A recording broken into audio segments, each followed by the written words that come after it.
यानंतर बातमी आहे वाशिम मधली।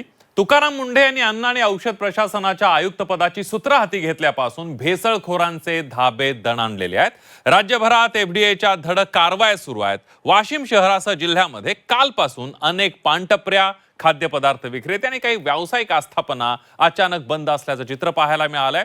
अन्न आणि औषध प्रशासनाच्या संभाव्य तपासणी आणि कारवाईच्या चर्चेमुळे व्यापाऱ्यांमध्ये एकच खळबळ उडाल्याचं पाहायला मिळतंय। बघूया। तुकाराम मुंढे यांनी अन्न आणि औषध प्रशासनाच्या आयुक्तपदाची सूत्र हाती घेतल्यापासून भेसळखोरांचे धाबे दणाणले। राज्यभरात अन्न आणि औषध प्रशासनाने धडक कारवाई करत भेसळखोरांचा पर्दाफाश केलाय। अनेकांवर कारवाई करत काहींना अटक करण्यात आली आहे, तर मोठ्या प्रमाणावर भेसळयुक्त पदार्थ नष्ट करण्यात आले। या कारवाईची धास्ती वाशिम मधल्या व्यापाऱ्यांनीही घेतल्याचं पाहायला मिळत आहे। अन्न आणि औषध प्रशासनाचं पथक वाशिम शहरासह जिल्ह्यात दाखल होणार असल्याची माहिती काल दिवसभर शहरात पसरली।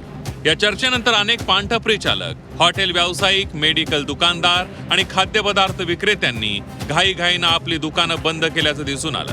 काही ठिकाणी ग्राहक दुकानात असताना शटर खाली ओढण्यात आल्याची ही माहिती ग्राहकांनी दिली आहे।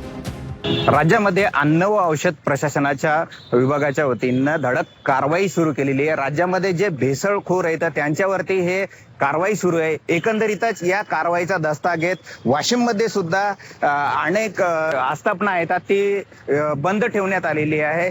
एकंदरीतच मानवी जीवाशी हा खेळ सुरू आहे, त्यामुळे अन्न औषध प्रशासन ऍक्शन मोड वरती येऊन राज्यात ठिकठिकाणी ह्या कारवाया केल्या जात आहेत। तर वाशिम मध्ये सुद्धा अन्न औषध प्रशासन कारवाई करेल का या भीतीने सुद्धा अनेक प्रतिष्ठान चालकांनी आपले प्रतिष्ठाने बंद ठेवलेली आहेत। तर अन्न आणि औषध प्रशासनाच्या कारवाई संदर्भात बोलताना वाशिमकरांनी तुकाराम मुंढे यांचं कौतुक केलंय। तुकाराम मुंढे या विभागात रुजू झाल्यापासून ही कारवाई सुरू झाली आहे, ती अशी सुरू राहिली पाहिजे अशी मागणी वाशिमकरांनी केली आहे। आदरणीय तुकारामजी मुंढे साहेब आयुक्त म्हणून या विभागाला आले त्या वेळेसपासून खऱ्या अर्थाने हा विभाग चर्चेत आलेला आहे। आज आपण पाहतोय की अनेक विभागातील या जे भेसळखोर आहेत यांनी आपले दुकाने, प्रतिष्ठाने बंद केलेत, ही धास्ती त्यांनी घेतलेली आहे। हेल्थ संबंधी जे इश्यू आतापर्यंतचे जे सुरू होत आहेत त्या कारण आहे की फूड जर आपल्याला आरोग्याला जर हानिकारक असेल तर आरोग्य कसं व्यवस्थित राहणार आहे। त्यामुळे तरी आम्हाला वाटतं की मुंढे साहेबांनी जे काही त्यांचं कारवाई सुरू आहे ती अतिशय व्यवस्थित आहे आणि त्यांनी ती कारवाई कंटिन्यू सुरू ठेवावं। तर व्यावसायिकांनी घाबरून न जाण्याचं आवाहन अन्न व औषध प्रशासनाच्या सहाय्यक आयुक्तांनी केलंय। तुम्ही चांगले अन्नपदार्थ ग्राहकांना पुरवत असाल तर घाबरून जाण्याचं काहीच कारण नसल्याचं सहाय्यक आयुक्त भाऊराव चव्हाण यांनी म्हटलंय। अन्न व्यावसायिकांनी ग्राहकांना निर्भेळ अन्नपदार्थ मिळेल याची दक्षता घ्यावी आणि जर ते चांगले अन्नपदार्थ ग्राहकांना उपलब्ध करत असतील तर त्यांनी घाबरून आस्थापना बंद करण्याचं काही कारण नाही।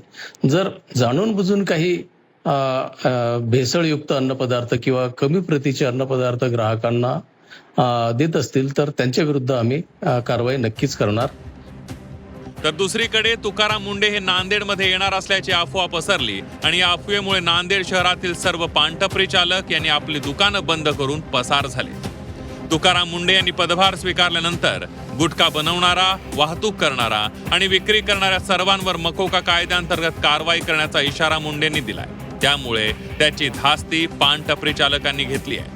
तुकाराम मुंढेंनी अन्न आणि औषध प्रशासनाच्या आयुक्तपदाची सूत्र हाती घेतल्यापासून भेसळखोरांची घाबरगुंडी उडाली आहे। भेसळखोर, गुटखा विक्री करणारे, फसव्या जाहिराती करणारे प्रोडक्ट यावर कारवाईचा धडाका एफडीएनं सुरू केलाय आणि याचीच धास्ती राज्यभरातल्या विक्रेत्यांनी घेतली आहे। मात्र शुद्ध अन्नपदार्थ विक्रेत्यांनी घाबरून जाण्याचं काहीच कारण नसल्याचं एफडीएच्या अधिकाऱ्यांनी स्पष्ट केलंय। गणेश मोहळे, झी 24 तास, वाशिम।